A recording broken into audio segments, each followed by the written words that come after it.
राधे राधे। हरे कृष्णा। आजकल रिश्तों में पहले जैसा प्रेम नहीं रहा। हम हमारी तरफ से पूरी कोशिश करते हैं, पूरी तरह निभाते हैं, लेकिन फिर भी रिश्ते क्यों टूट जाते हैं? इसी सवाल का जवाब श्री कृष्ण ने दिया है।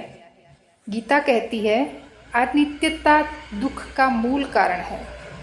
श्री कृष्ण कहते हैं, जो बदलने वाला है उससे आसक्ति मत करो। रिश्ते बदलते हैं, लोग बदलते हैं, भावनाएं बदलती है, पर हम चाहते हैं कि सब वैसा ही रहे जैसा पहले था। यही संघर्ष दर्द बन जाता है। रिश्तों का दर्द इसलिए होता है क्योंकि हम स्वामित्व बना लेते हैं। हम सोचते हैं यह मेरा है, यह हमेशा मेरे साथ रहेगा। पर कृष्ण स्पष्ट कहते हैं, किसी को अपना मत समझो, केवल अपना कर्म समझो। जब हम किसी व्यक्ति को अपना मान लेते हैं तो अपेक्षाएं बढ़ती है, और जब अपेक्षाएं टूटती है तो दिल भी टूट जाता है। गीता का सिद्धांत अपेक्षा बराबर दुख। रिश्तों में दुख की सबसे बड़ी जड़ है उम्मीद रखना, अपेक्षा रखना, एक्सपेक्टेशन। हम चुप रहकर भी चाहते हैं कि सामने वाला हमारे मन की बात को समझ ले। हम प्यार देकर चाहते हैं कि वही प्यार हमें वापस मिले। पर कृष्ण कहते हैं कि तुम कर्म करो, फल वह देगा जिसे योग्य समझे। इसलिए रिश्तों में अपेक्षा करना ही दुख का पहला कारण है। लोग इसलिए दुखी होते हैं क्योंकि उनका कर्म क्षेत्र बदल जाता है। कृष्ण अर्जुन से कहते हैं, प्रत्येक जीव अपने कर्म के अनुसार आगे बढ़ता है। आज जो आपके साथ चल रहा है हो सकता है उसका आगे का रास्ता अलग हो। इसका मतलब यह नहीं कि रिश्ता गलत था, बस उसकी भूमिका आपके जीवन में पूरी हो गई। हर रिश्ता एक सीख बनकर आता है। गीता कहती है, जीवन में आने वाला हर व्यक्ति आपके मन को विकसित करने के लिए भेजा जाता है। कोई धैर्य सिखाता है, कोई त्याग, कोई विश्वास और कोई दूरी बनाना। इसीलिए रिश्तों में मिलने वाला दर्द भी एक पाठ ही है, सजा नहीं। गीता का दूसरा रहस्य, सत्व, रजस और तमस मिलकर रिश्ते बनते हैं। हर व्यक्ति 3 गुणों से चलता है।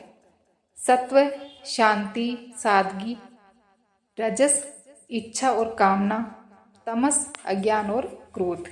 यदि सामने वाला तमस में है और आप सत्व में हैं तो रिश्ता नेचुरली ही विरोध पैदा करेगा।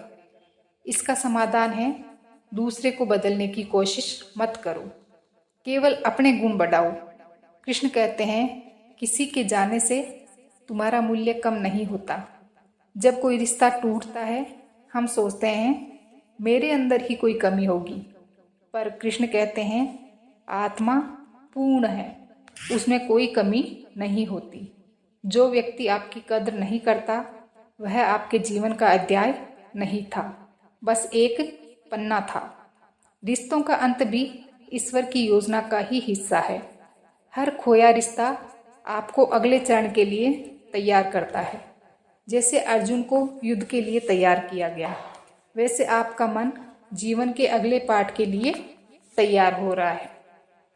कृष्ण कहते हैं, जिसे खोने से तुम टूट जाते हो उस पर अधिक निर्भर मत रहो। अंतिम सत्य जो आपका है वह कभी आपको छोड़कर नहीं जाएगा। गीता स्पष्ट कहती है कि धर्म से जुड़ा हुआ व्यक्ति कभी अलग नहीं होता। जो व्यक्ति आपके जीवन में ईमानदारी, प्रेम और सत्य से जुड़ा है वह चाहे जितनी दूरी पर हो आपसे जुड़ा ही रहेगा। रिश्ता टूटता वही है जिसका आधार ही असत्य, अपेक्षा या अहंकार पर होता है। रिश्तों में मिलने वाला दर्द हमारी आत्मा को जगाने का माध्यम है। जब आप गीता के इन उपदेशों को जीवन में उतारेंगे तो न सिर्फ रिश्तों में शांति आएगी बल्कि आपका मन भी स्थिर और शांत हो जाएगा। कृष्ण कहते हैं, जो चला गया उसे जाने दो, जो आ रहा है उस पर विश्वास रखो, और जो अभी आपके पास है उसे प्रेम से निभाओ।